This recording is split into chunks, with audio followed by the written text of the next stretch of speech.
Okay, Roxanne is a curator. Since I didn't introduce myself, I might as well. Oh, well, get up there and introduce yourself. Well, one thing is very clear, and you can see that by what Bob just said. What a diverse group of people. And we do all have a story. And that's why he asked me, because we talked on the phone, he said, God, you really got a story. You really ought to get it out there. And I'm sure a lot of you are the same way. I've started so many times on writing that book. I just never get anywhere with it. You know what I mean? I get halfway through the first chapter and I think, oh man, you know. But there's really a story, and we do need to do something. Make a film, write it down, publish a book, because that's what kind of brought me back into the fold. God, it's 45 years since I was in DET-A. And this is my first reunion. And that's probably only due to the logistics of it. I'm on the West Coast. I'm in California. To get here, it's a difficult trip. And I regret that I didn't make some of those trips, like when Jeff Raker was still around. I was in that era, 75 to 79, a lot of stuff happened. I mean, it was the golden era of Detachment A. When we had Stanley Olchovik and Jeff Raker, and you probably didn't know that, it was a triumvirate. I was the other crowd in the room, because I was native German. I had named Kelley. Nobody other than my team members knew that I was even German. But, and I always felt, because of that, I was really born for that job. I really was.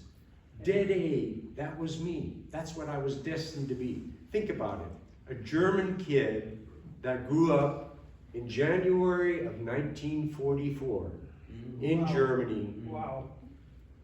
While, I mean, the Allies were bombing the shit out of Germany at that point. Germans had lost. In March of 1945, I was 1 year old. We came one day out of we had underground bunkers and stuff that we had to go in because of the constant air attacks.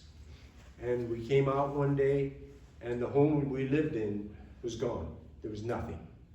I was 1 year old. My 7-year-old uncle was pushing me in a baby buggy, and we got to the street that we lived on and it was level. Hey, let me say real quick though, I never held it against the Americans.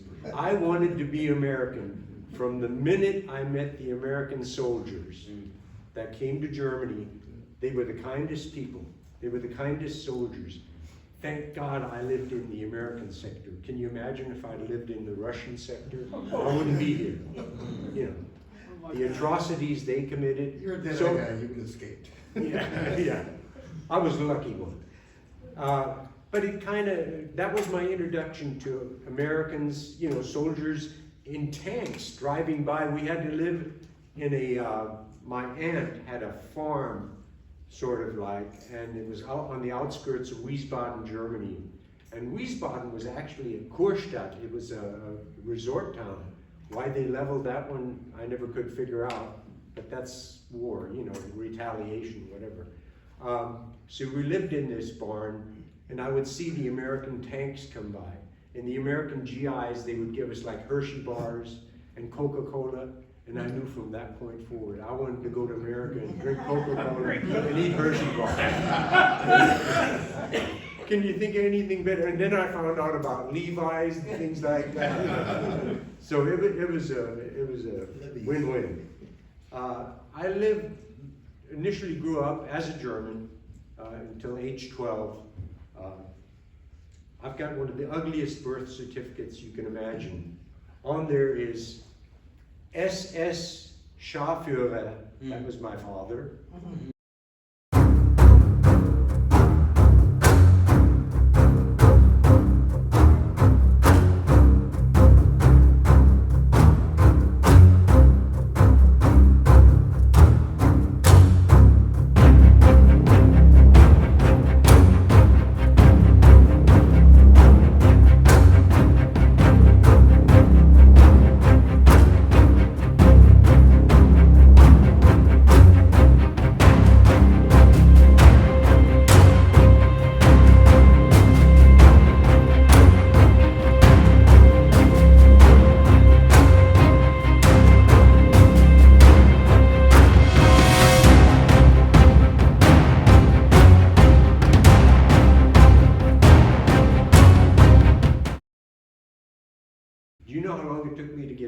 secret and top secret clearance. Oh my God.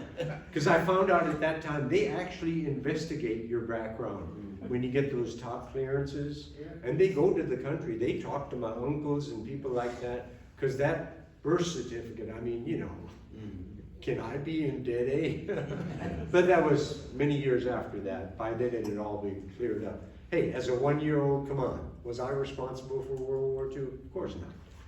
So at age 12, my mother, I didn't wind up living with my mother and father because it was a kind of a scandal. My grandfather didn't like my real father, so that didn't work out too well. So I wound up eventually being adopted, and that's where the name Kelley comes from. My stepdad at that time, he was an American. He was a master sergeant in missile units in Germany. And my mother married him, and at age 12, I came to America finally. Achieved my initial goal. And from there, I had another opportunity to go back to Germany as a dependent and polish up my German, keep it like, you know, at a level that's appropriate with my age and all that. Because I did want to maintain both languages. One of the things you get in German school at an early age, I started learning English at age 3.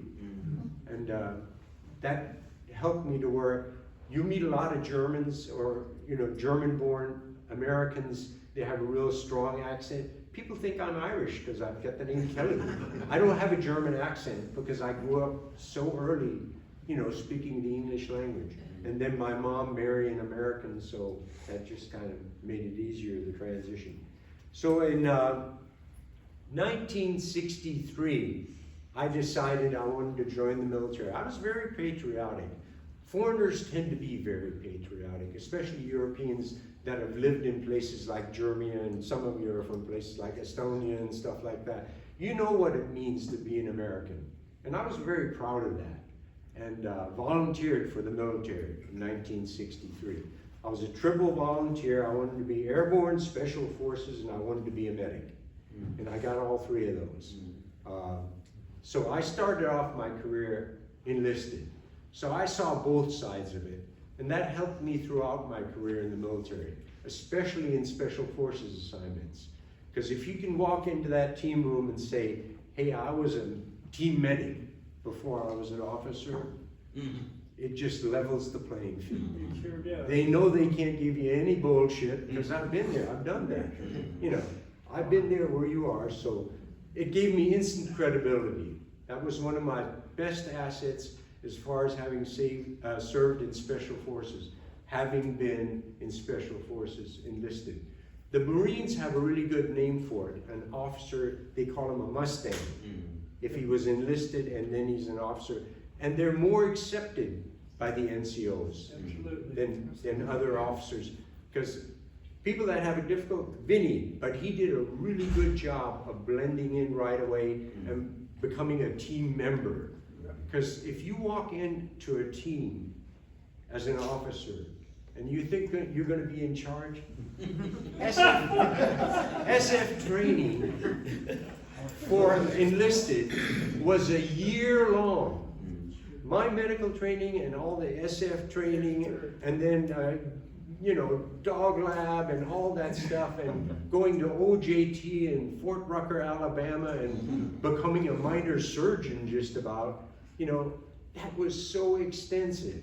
I mean, when you're trained to be a special forces soldier, it's the best there is. And I thought I was in charge. What's that? And I thought I was in charge. I know you did. But you know, and then you walk into that team room, and the team sergeants, you're talking about people that have seen it all. And that's who basically runs that team. That team sergeant, I mean, I was an exception. I was unusual, because when I came in my team, I ran that team, because I had been on both sides of that. You know, I didn't need to prove myself. I was a master parachutist and all these things that I'd already acquired. I went to jump school in Bad Tolz, you know. I went to missions in Bad Tolz, in the 10th Special Forces Group, you'll know this name. Guess who my company commander was? Ludwig Weistenhammer. And here comes a German kid named Kelley. Well, I kind of called this, I was born for this job. Did I mention that? I really was. And so Ludwig Weistenhammer, I remember. once he got past the name Kelley, he took a liking to it, you know. And as a team medic, I wound up on a German team. We all had area orientations in 10th Special Forces Group. Have a lot of you, or any of you, served in the 10th in Bad Tolz, Lengries? Yeah. So you know what I mean. We had a lot of DPs, we had a lot of, you know, Czechoslovakians, Hungarians, you name it. Stan Olchovik, a lot of those guys came through 10th Special Forces Group. But the odd thing is, and I've told Bob that, I never heard about DET-A. Nobody knew about DET-A. I don't even know to this day how I finally wound up there, because I didn't know about it. God, I would have volunteered every year to go to DET-A had I known about it, you know. Because we did sit in 10th group down in Lengries, where the actual line companies were, we did similar things. Like I would go on 1 2-month operation one time. They gave me a VW bus, a BMW motorcycle, and some money, and then I just had to go fend for myself and then establish things. Since I was native German, I met the mayor of this town, and the mayor, he had a machine shop, so he put me up. I lived with his family, pretended to work in his machine shop, and then would recruit people, because our mission was, in case the balloon went up, we would form the resistance, you know. And that was a similar mission to what we had, the Stay Behind mission in Berlin, you know, to where if the balloon went up, the only thing I worried about, a lot of the team members that had to learn the German language, I was going to hide them. You know what I mean? Because how long can you last, you know, if you have to pretend to be a German? That was the part I'm glad we never had to test how that would work out. Absolutely. Because think about it, my documentation, they didn't have to make anything up. They used my name was Klaus Peter Grandegger. Hey, can you get any more German? And that's the documentation I had in DET-A. And I don't know if you ever got into the finer points of, they did have every documentation for every one of you that you were from somewhere. And if you were fortunate enough to have like a background, you know, with a European sounding name like Polish, Hungarian, stuff like that, they could build it around that. If you had an American name, you had to change your identity completely. And like I say, I'm glad we never had to test that part of it, because that would have been a challenge. For some of us who were natives, you know, of Europe, because you can be there, and you can be of Polish descent, you can be of Czech descent and all that stuff, but it gives you some credibility, because I would go like over to East Berlin, and I would talk to the people, and man, they would just about, they'd embrace me, please take me back, take me with you. They didn't want to be communist. Yeah. They didn't want to be there. They wanted to be like us. They knew what we had. They knew what kind of life we had, and that's all their goal in life was, to be free. So our mission would have been enhanced by that, the Stay Behind mission, let's say, if the Soviets had decided, you know, they wanted to take over, that the Germans didn't like the Soviets. Even the East Germans, they really didn't, but they didn't have a choice, you know.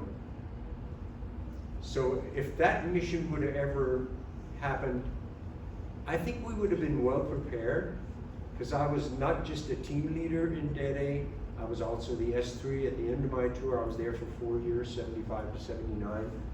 And I got to see, there were only 4 of us in the unit at any one time that had access to some of that stuff that we had. And it was amazing. I mean, the stuff we had, buried in the woods. Holy cow. I've always wondered who was the last guy there? Who got that stuff? It's all in that RV outside. I mean, we're talking about gold coins and stuff. I mean, you know, weapons, radios. I mean, Call Bob Wise. it's amazing the stuff that we had buried in the woods.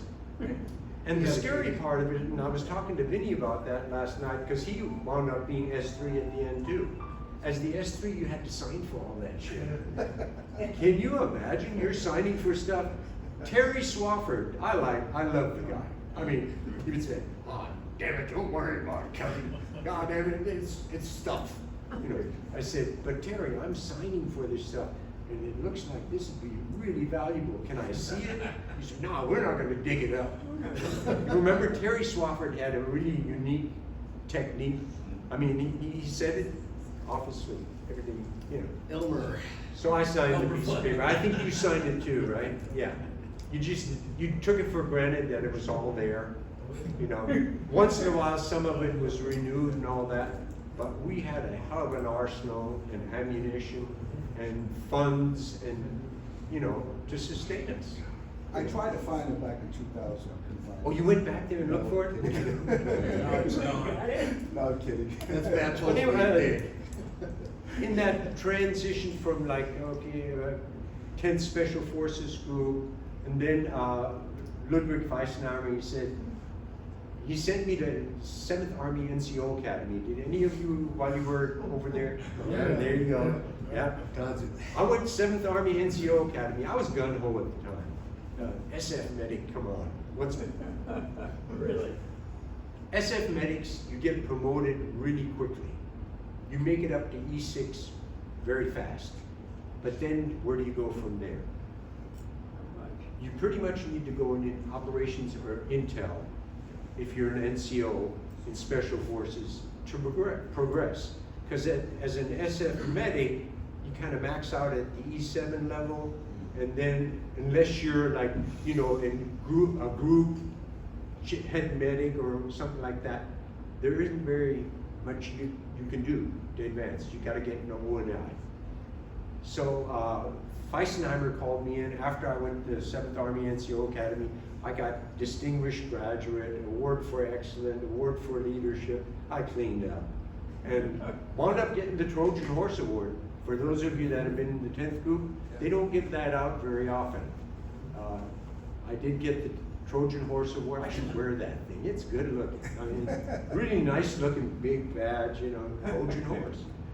Anyway, he said, if you want to get promoted, because you're an E6 medic and you're just too young and it's going to be a while before you can make E7, why don't you apply for OCS? He said, hey, it's a pay raise, right?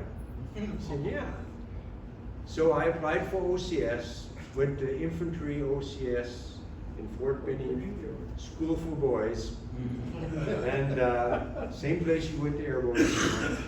That's the same place I went to jump school. And in 1968, walked out as brand new lieutenant. And again, initially, when I went to Special Forces, I need to go back a minute. Because you know how the military, they tend to not do their homework right.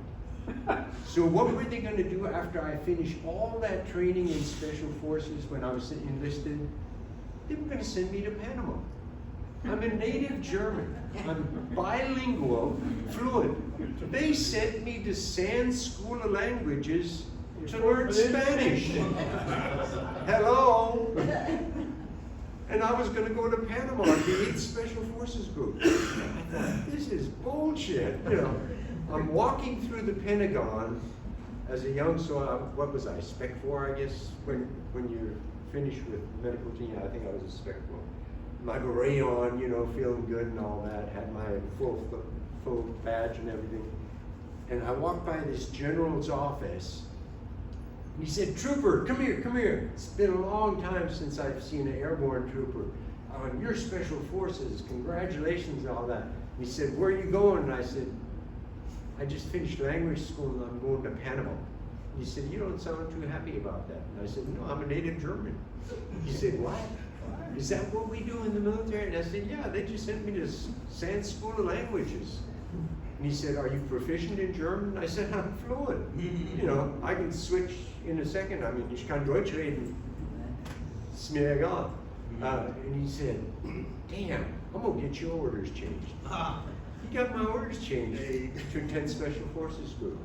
Finally, somebody that recognized, you know, put the guy that has the qualifications in the right position. Yes, And that kind of, from that point forward, that worked in my favor. Because when I graduated from OCS, the first thing I did when I got to Fort Bragg, I did get 6 Special Forces Group. A group that very few people served with, because I don't think it was around very long. But I went and got my, in the military they had language qualifications. Well, I took that test for German. I got the highest interpreter's rating that you could get. You know, I mean, it's a no-brainer. I'm a German. American. I'm American first. I was German. So when I took that language test and then got to Fort Bragg, 6 Special Forces Group, they had a thing called Gabriel Demonstration Team. God, it's amazing how many of you have done the same thing. I mean, shit, we all have the same story, it turns out, huh? Gabriel Demonstration Team. Ich bin Hauptmann Kelley der Abteilungschef. Ich bin für die Ausbildung und Einsatz dieser Abteilung verantwortlich. Again, a no-brainer, because they had to have people that were from different parts of the world that speak the language, you know, and my team, oh my God, you talk about a melting pot. I mean, I had everything from Polacks to Spanish to French, you name it. And that's what they wanted, to put on a good show, you know. And mine was German. God, did we brief dignitaries, because that was the era when Kennedy had given us the parade. So we were really in the limelight at that time. It was a good time to be in SF. That didn't last very long, but it was at that time. So 6th Special Forces Group, I got to go to Panama, but to the Jungle Warfare School. Oh my God. What were those things that hang out in the trees, that move about a mile, I mean a foot in 2 hours or something? Sloth. 2 Big old hooks and stuff. Boa constrictors. We took 2 of them back in kit bags. One of them was 16 feet long, the other one 11 feet long. The 11-footer didn't make it. But you could see it when we were at the airport. In those days, things were really lax. Kit bags that were breathing. Nobody cared. Nobody even looked in there. The second snake made it, I think, a year. We fed it chickens. These boa constrictors, have you ever watched them when they eat? You just put the whole animal in there and watch it go through until it comes out at the end. The most amazing thing. So that I did finally get to visit the 8th Special Forces Group, but like I say, for Jungle Warfare School. It was a good preparation at the time, they thought, if you're going to go to Vietnam. So I get my orders finally. Oh, I did go to Halo School too. Again, we talked Halo stories a while ago. Oh, one of the instructors, there you go. I mean, did we really do that weird shit? I mean, 24,000 feet walk off out of an airplane? Out of the back ramp? Are you kidding me? Would I do that now? Hell no. You know, would I do that 20 years ago? No. You know, what was I thinking? I think my first Halo jump was sort of like, well, it was a night jump even though it was daylight. I mean, I can't remember a thing. I thought, is this for real? And that euphoric feeling of floating through the air like a bird. I mean, it is amazing.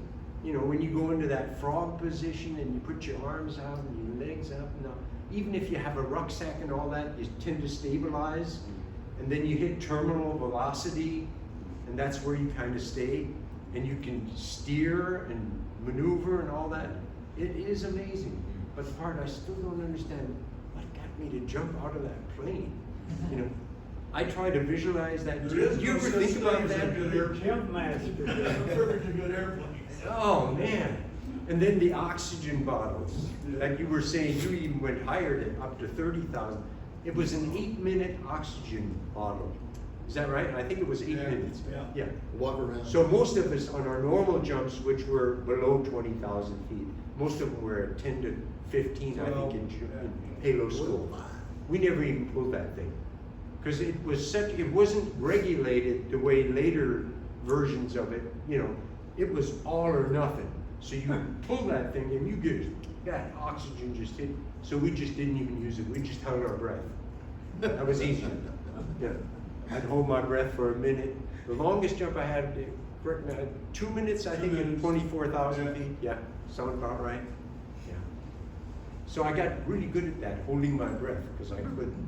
Or, because when we were in the planes, we were in oxygen tanks, as you know. You know, it's when you jump out that the air is totally different. Very thin up there, no oxygen. But if you hold your breath, it works. And then after that 1 year in the 6th Special Forces Group, I got my orders to the 5th. That's where it budded. So I was really fortunate because, as Vinny knows, in the military, when you were in Special Forces, as an NCO, you could stay there for your entire career. And it got really better in the 60s and 70s when they made it a career field for the NCOs, and you were able to get to Sergeant Major and stay in Special Forces. In the officer side, that didn't work that way. In the officer side, you had commitments to go through a process, like, you know, you had to go to the advanced course and you had to get an education if you didn't have one, and they wanted you to have a master's degree, and they wanted, you know, all kinds of things. And then command general staff, college staff, and then you got to get command time, so that doesn't work in Special Forces because what? You were only in charge of 11 people? Is that all you did? That's all you did. You were a team leader? Are you kidding me? A captain? Because a company commander has 200 to 250 people. So they just couldn't comprehend that. So that was meaningless. So as an officer, it was actually detrimental to your career to spend, we talked about that last night, to spend too much time in Special Forces. Because Special Forces was not the way at that time. Now you have a separate branch for it. I mean, they're recognized. Then I was infantry. That was my branch. Yeah. So I had a responsibility to, you know, do things that an infantry officer would have to do. So anyway, so I get to Vietnam in 1969, and how many of you remember the name Colonel Rowe? One of the finest commanders of 5th Special Forces Group of all time. He was relieved for an assassination, a TWEP, of a village chief. That was ordered by the CIA. I'm sure most of you are aware of that story. And it was so unfortunate, he got a really raw deal. It was a big military court-martial and all kinds of stuff. Because the bottom line is, the CIA, as they often do, ordered these things, and who did the dirty work? Special Forces. And then when it came down, if something went wrong, were the CIA around? No. Who was left holding the bag? Special Forces. That happened in Colonel Rowe's situation. He was relieved as commander of 5th Special Forces Group. That's when I came in country. They had a commander of the 5th Special Forces Group, a leg, who broke his leg trying to get airborne qualified to be the commander of 5th Special Forces Group. I walk into his office, he instantly hated me. Because I already had, you know, my senior wings and all that stuff as a young lieutenant. Not supposed to have that stuff. And I already had prior enlisted service, you know, and he just hated everything about me because they had sent him in there to clean up Special Forces, you know. The guy looked me in the face and he honestly said, "I'm so sick of you Special Forces playboys. You're gonna be reassigned to an infantry unit." I said, "I'm overqualified for that." And he said, "No, you're not. You're gonna wind up being a platoon." Kicked me out of the 5th Special Forces Group, even though I had orders for the 5th Special Forces Group, and had me reassigned to the 1st Infantry Division as a platoon leader. I was so overqualified for that job. I mean, I'm Halo qualified. I've got all the credentials to be in the 5th. He probably saved my life, because as gun-ho as I was back then, I'd have probably gotten killed. Like a lot of my friends. Like, do any of you know the name Heinz Rösch?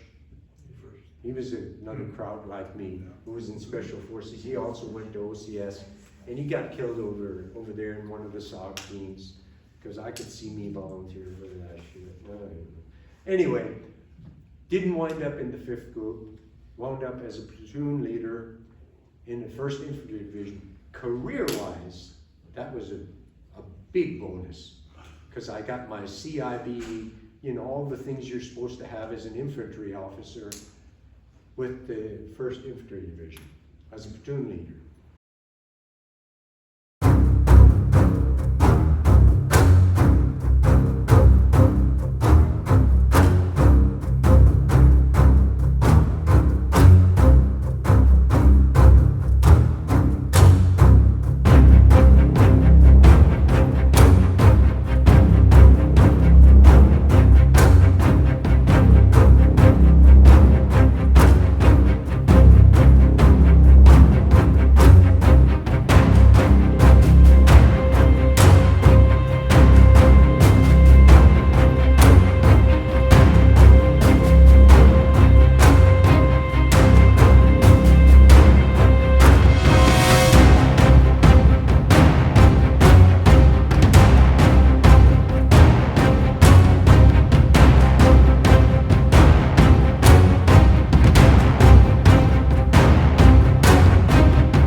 I think I was overqualified for it.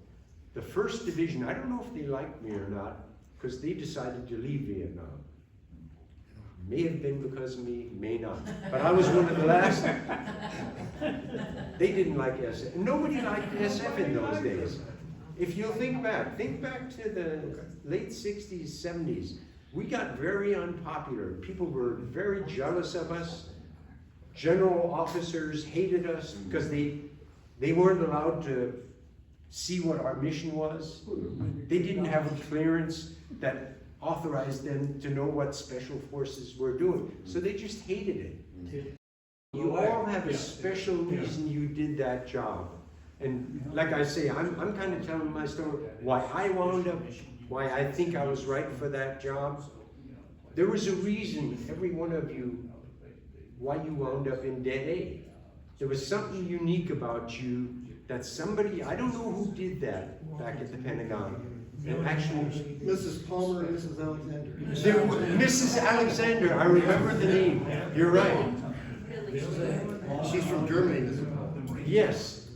But you're all very unique in that sense. And like Bob said earlier, you all have a story. Everybody has a story. They're all different, but they're almost the same too.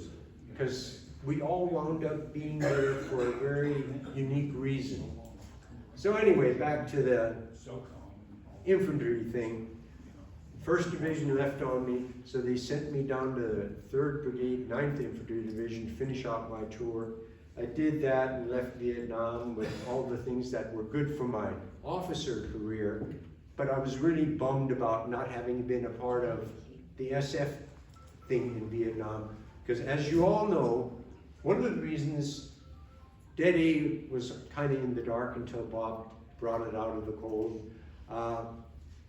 All the emphasis whenever anybody talks Special Forces during that era was always Vietnam. What did you do in the 5th? If you were in the 5th group, that was Special Forces.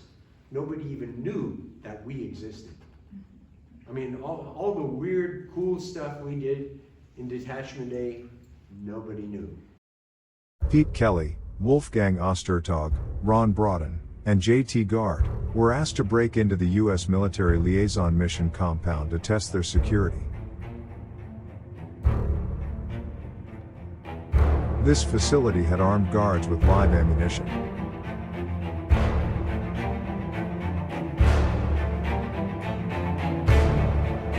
Naturally, no problem for the team. The photos show the team in the commanding officer's office.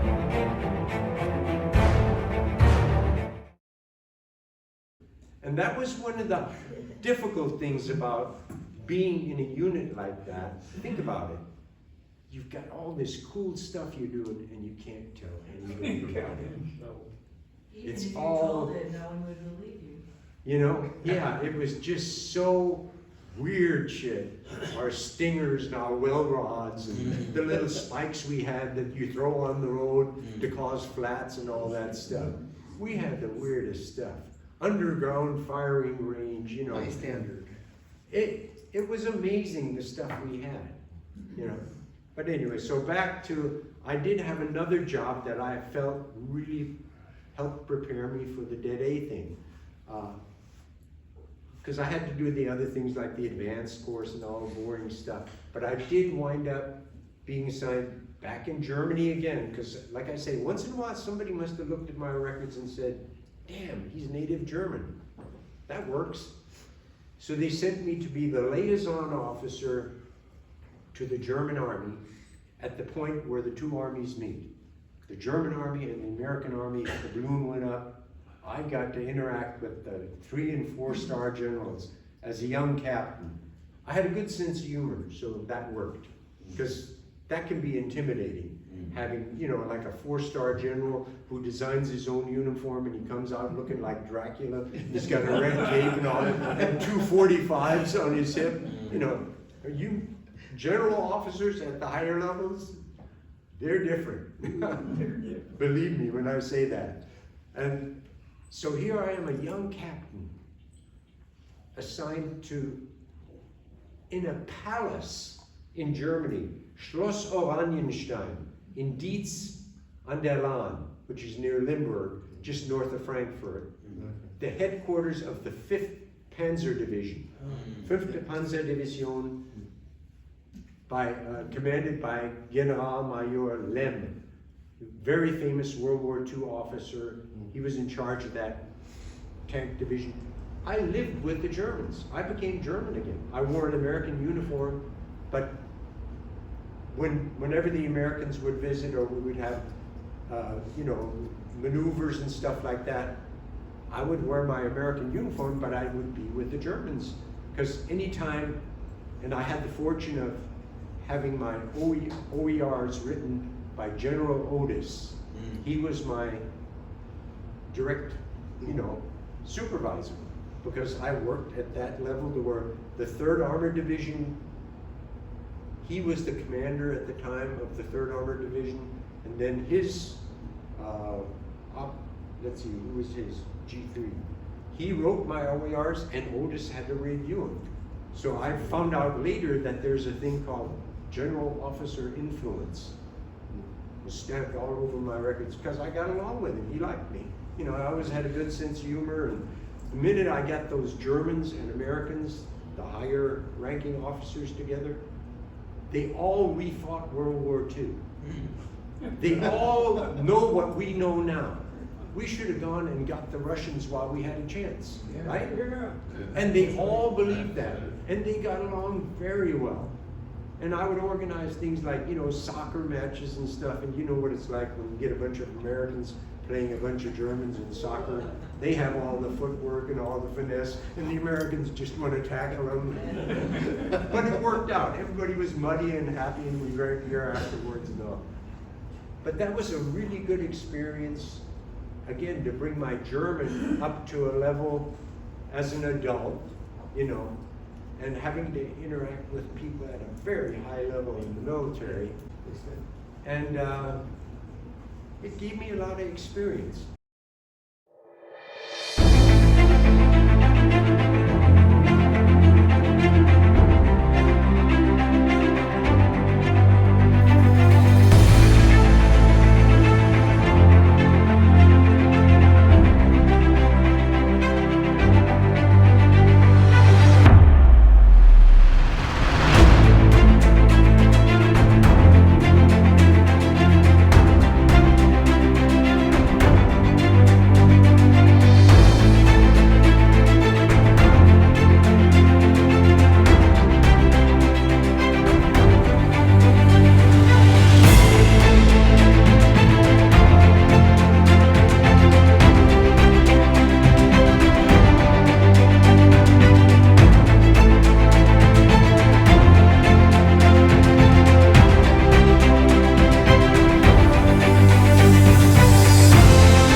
And again, even at this time, I still didn't know there was a DET-A. I just didn't know. I mean, I can't believe that I went that long in my military career before I finally oh no, I had to go do a couple of other things. Like I said earlier, they want you to have a good education. I didn't have a full degree, so they sent me to bootstrap. 1 year in University of Tampa. All expenses paid, got to finish my degree. The military was good to me. I think all of you feel the same, right? Amen. The military would, if you were good at what you were doing, they liked you and they took care of you, you know? And that was one of those things. They took care of me. They let me get a degree in psychology. That made me even weirder. But actually that helped with my DET-A assignment, because I was dealing with a lot of people that dealt with psychological. No, I'm kidding.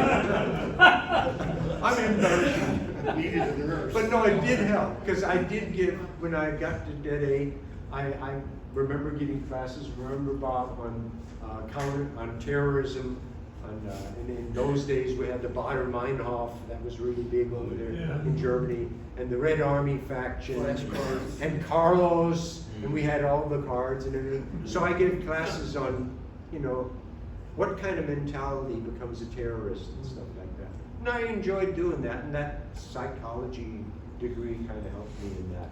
Rotarmee-Fraktion. Rote Armee-Fraktion. In Bader Meinhof, it was ironic when I had that Lawyer. liaison From officer Berlin. job in Limburg. They had a prison, and that's where a bunch of the Bader Meinhof people were incarcerated. And so they had the prison, the people all had to work at some kind of labor, you know, to make a contribution, and they got paid pennies for it. But I took all of my Vietnam magazines and stuff and sent them there, and they bound them, hardcover books. And I was always wondering, did the Bader Meinhof bunch get involved in making those books? Because that's where they were incarcerated. But that was the big thing at that era, you know, before DET-A got into counterterrorism, that wasn't our mission, as you know. That mission came along in the late 70s, and I'll get into that in a minute. So after I left that job, I went directly to Detachment A, Berlin. And I did get the word, I did show up looking more like a German. Somebody had sent me a notification, don't show up in a uniform, you know, wear civilian clothes. And another thing that I wound up doing at DET-A, and I think you may have attended one of that, I used to give classes on how to look and dress like a German. There are some vast differences. You walk in and you're wearing white socks, or you had the high pants, man, you were picked up in a minute as an American. Or you had to have your Lucky Strikes, or your Zippo lighter, all the things you had to give up if you were in DET-A, if you wanted to look like a German. You know, wearing your wedding band on the wrong side. Germans wear it on the right. Americans wear it on the left. You're instantly compromised if you do that wrong. You know, there were just a lot of things. I think I turned it into a 1-hour presentation at that time. But it was, you know, it was useful, because if you're going to be there in that job and you're supposed to be a German, well then you're going to have to adopt the mannerisms, you know, the way they held their cigarettes. Germans, gay, but that's the way they held them. An American would never, you know. I mean, things like that, you know, that you grew up, and if it wasn't a habit, then how would you know, you know? So that was beneficial when I got the DET-A. And that's what I kind of call this. I was born for that job. I was born to be in DET-A. Think about it. A German kid that wanted to be American, that finally wound up being American, that joins the military and gets to be in a unit where you have to pretend to be a German. Hello! Hello! Here I am. The only thing that screwed that up, that name, they took, when my stepdad adopted me. I don't know, he must have used a cheap attorney. They turned Klaus Peter into Claude Peter. Huh? I mean, Claude's a French name, right, Bob? Right. Yeah. So that kind of, I should have had But it the changed. two of them together. Yeah. originally. Claude Pierre. That wasn't me at all. So everybody that met me, even the guys in DET-A, unless you were in my team or you were Stan Olchovik or Jeff Raker, didn't know I was native German because I had this name Kelley. He caught on now. Yeah. After a few minutes with me, you'd know. I really enjoyed my time as a team leader. I had some iconic team members. I only need to mention a few. J.T. Guard sitting over there, Ron Broughton, Nick Brockhausen, Mike Molieri. I mean, some of the guys I had in my team. Gentry Deck, where is he? Teddy Bear. I haven't seen Jeffrey. He was one of the milder mannered guys on the team. He kind of kept it all, you know. God, I regret not seeing some of them. They were supposed to be here. I think Ron was supposed to be here. Mike was supposed to be here. Gentry Deck. These were all guys on my team. As turns out, JT, I think you and I are the only ones, right? Yep, Was anybody else on my team that I don't remember? that was it. Joe wanted to be on my I team. think I can out. But, you know, they had to give each team a real young guy. Mine was Dougie Snow. Doug Snow wound up being on my team. So I had, he'd be in his late 60s, I think. Genau, ja, das Ja. ist. Yeah. Der ist selber Alter oder? Der ist ein Jahr oder zwei älter als ich. Also. Very unique group of people. I was really impressed. My team sergeant, Wolfgang Ostertag, native German. I think nobody ever heard about. Yeah, he called me about 6 months ago. Oh, he's still alive? He's in Bremerhaven, worked for General Motors for several years, retired, bought a house in Bremerhaven, called me, trying to get a hold of Bob Picknell. Oh. He's still alive. Cool. Wolfgang is. Yeah, just like me, he kind of went away and just, you know, just. Immer noch ein Jägermeister. Yeah. Wirklich. But yeah, so I had a very unique team.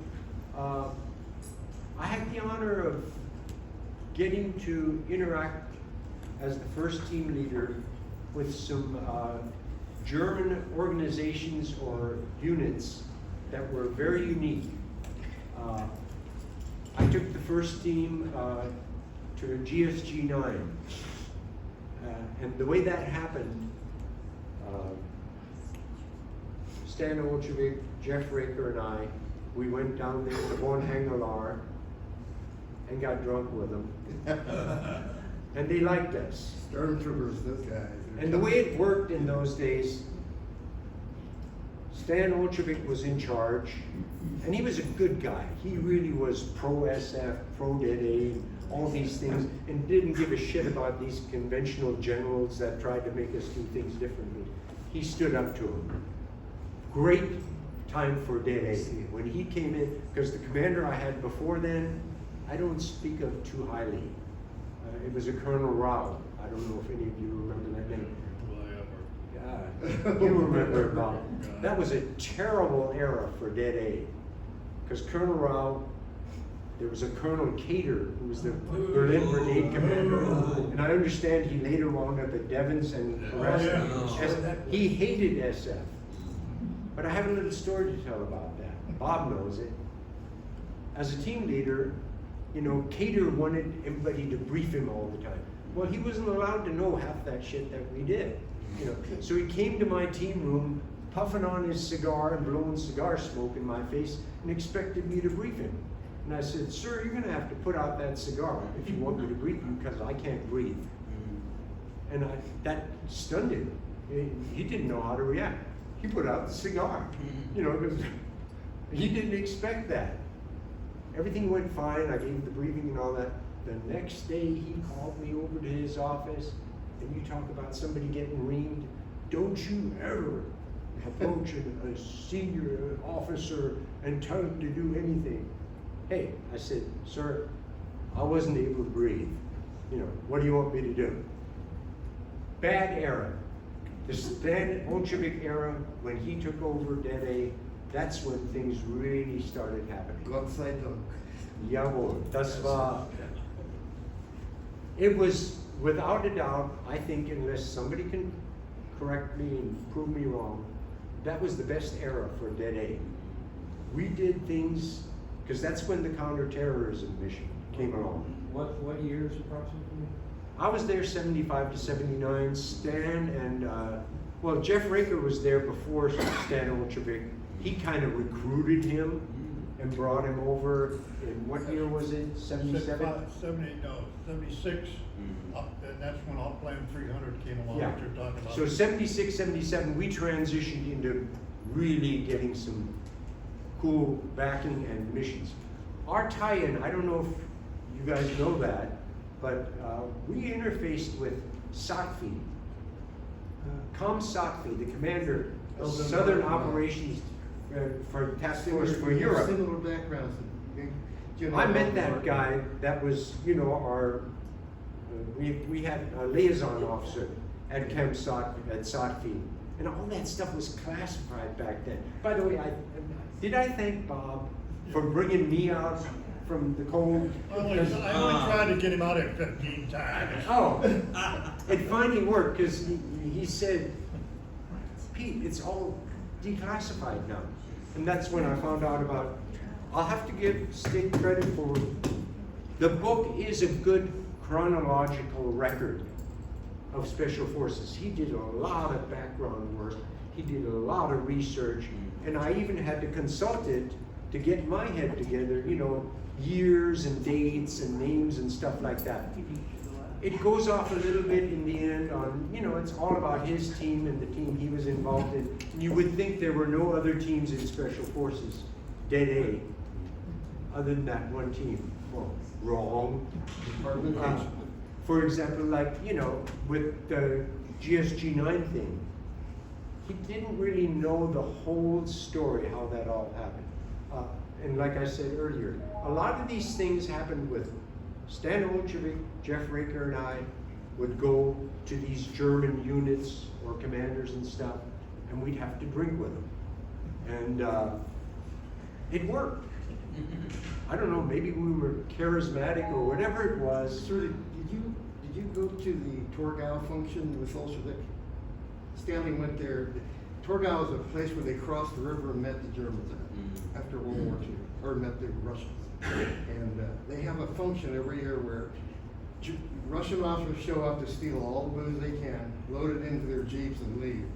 And Olchovik went there and was approached by Colonel Pokuya, who was the security officer of Berlin on the other side. And he asked him formally, are you planning a kidnapping at Torgau? That everybody, he had a reputation in the Eastern Zone, Olchovik. They had fear of him. Yeah. He's a good man. Yeah, he was a very well-known, as far as the international community. Yeah, Stan wouldn't be able to go undercover. But That wasn't going to happen. But It's not Rick, posted going everywhere. on what that Torgau party, it was held over Potsdam mission, where I did my last 6 months over in Berlin, because Colonel Katz wanted to extend me. And it goes on that Colonel also told Colonel Olchovik, oh, by the way, how's your scuba team doing? We saw them training over at Davance last week. Really? Guilty. Yeah. Yeah, and that's another thing that Stig points out really well in his book. The East Germans and Russians were always trying to find out about us. They knew we were there, but they didn't know the details. Because just like Cater, the commander of Berlin Brigade, we didn't tell him anything. You know, we didn't let people into our buildings. You know, it was so secret, so classified, the stuff that we did. The GSG-9, let me get back to that one. What an experience.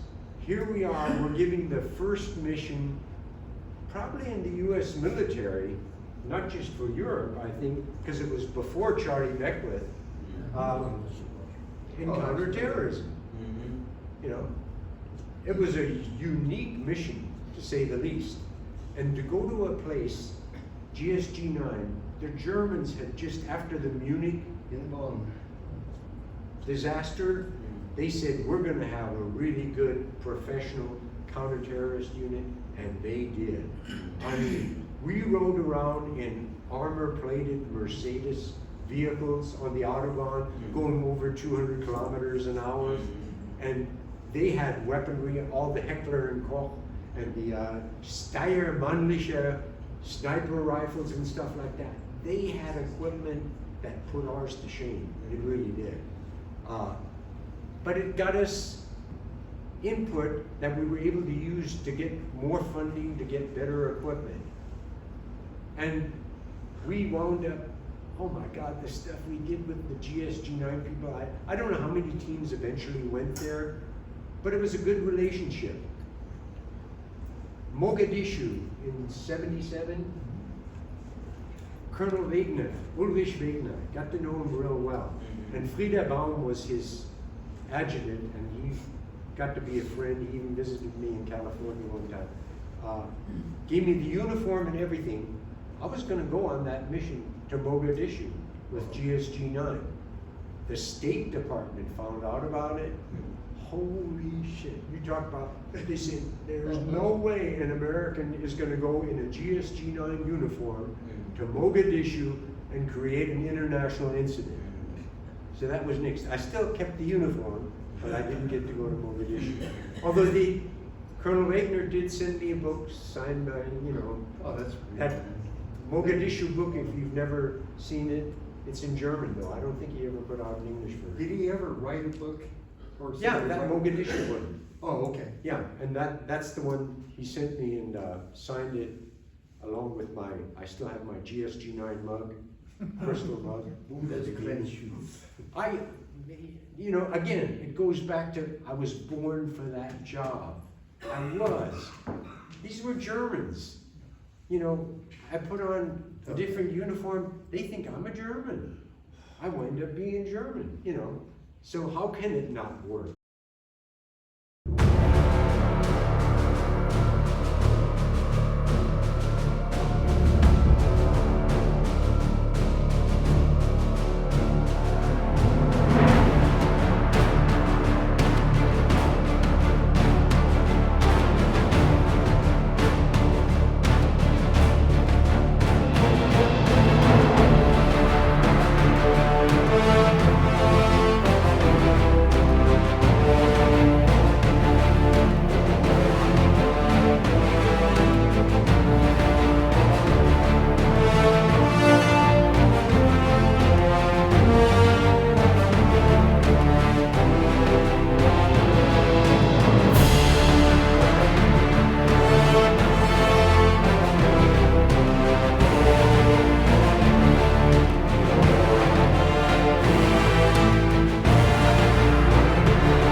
Getting back to the triumvirate.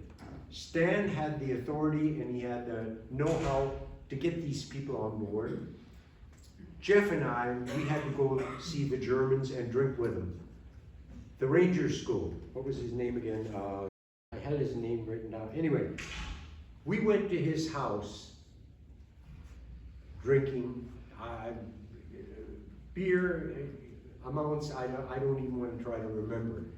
Sleeping in sleeping bags on the floor in his house, and he joined us. Instead of sleeping in his bed with his wife, he was in the sleeping bag on the floor with me and Jeff, and that sealed the deal. The next day when we woke up, it was a done deal that we were going to have an exchange program with the Rangers, you know. So we started sending people down to Ranger School. GSG 9. Once we met the people, and Jeff and I, you know, in German, hey, it was a done deal. We started having exchange programs with GSG 9. The thing that bothered me most, and Colonel Wegener, later General Wegener, the CIA and the FBI were very jealous of us because they didn't have that ability to get to work with these units and have exchange programs with them because they weren't the same kind of people. I don't know how many of you worked with the intel community. They're weird. You know, they just are. You need to realize if you want somebody from another culture to work with you, you got to become like them. The CIA and the FBI, they never managed to do that. Colonel Wegener, who told me last night that he went back to the FBI school? I went with him. You were there, I right? was there, yeah. Yeah.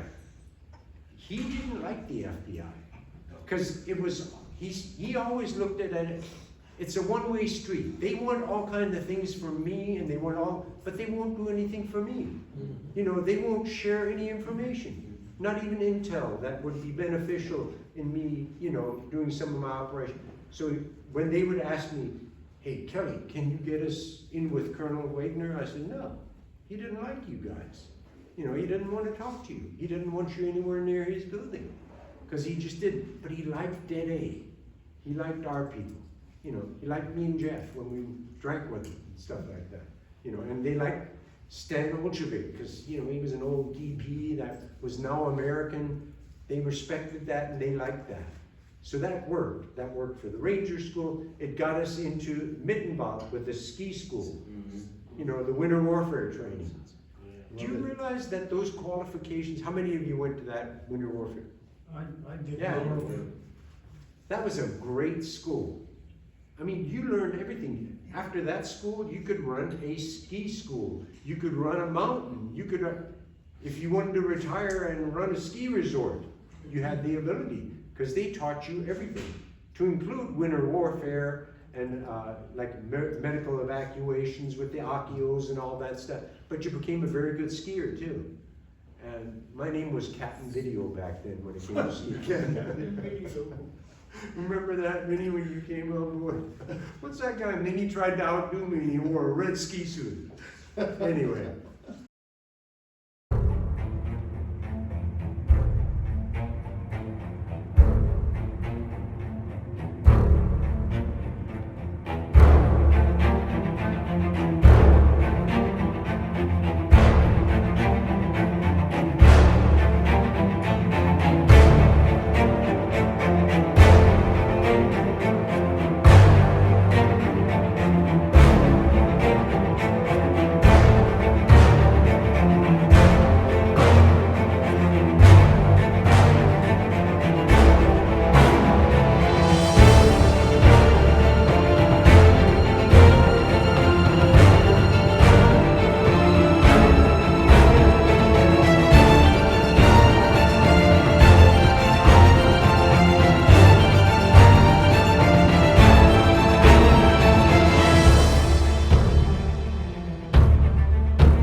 chatting with all these people, and I don't know, 75 to 80, it was just amazing. Berlin SEK, guy named Peter, same name I had.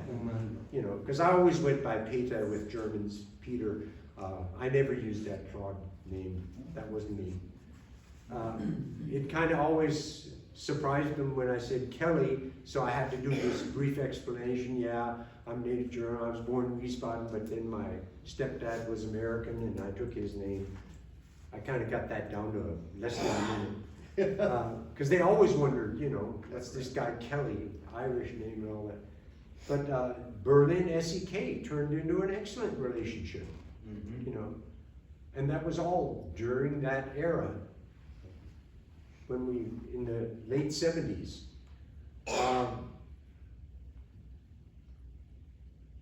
The trips to Bavaria, who was I talking to last night or this morning? Sometimes they didn't go well. We had to go to Bavaria to jump, to maintain our airborne status. First and Felber.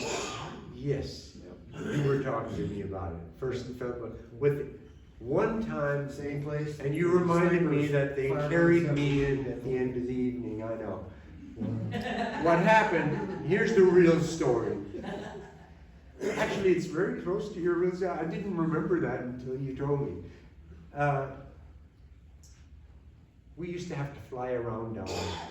And weather permitting, we'd get in a jump. Weather not permitting, we had to land somewhere and then just spend the night there in our sleeping bags and stuff like that. Well, that one time, we wound up at Fürstenfeldbruck, and that's where the German Air Force Academy is. So we went to their local club that they had, and we started drinking with these guys. A lot of things revolved around having to drink beer in those days, if you'll remember, right? Oh. I mean, that half of our lives were spent having to drink beer. I was good at it then. I wouldn't be able to do that now. I don't think I would last in that job for 5 minutes. So we wind up drinking with these cadets. Again, they really liked us. They were intrigued by the fact a bunch of Americans wearing coveralls with no insignia, no names, no nothing. Who are these guys? They were curious as hell and buying rounds and I guess before I left in the state I was in, I wound up, I got an honorary mug though. I had that mug for a long time.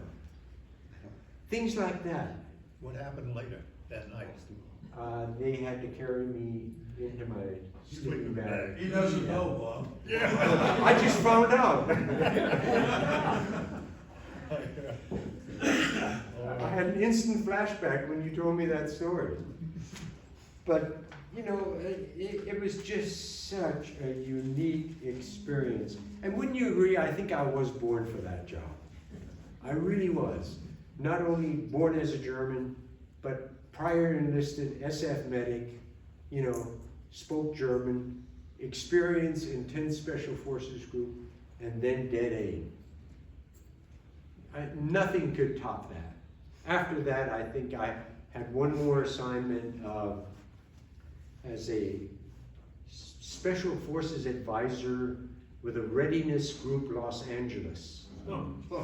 And what that entailed, I would go to all of the Special Forces units, but they were mostly like National Guard or Reserve units back on the West Coast. They did have one up in Seattle, Washington.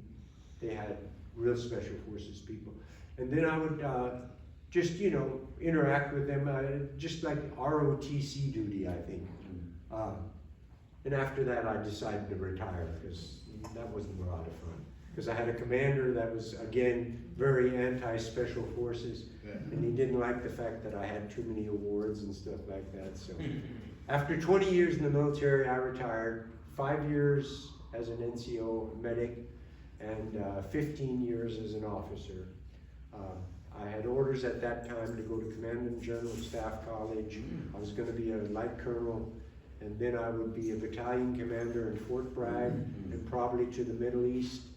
And my wife and son said, we're not going.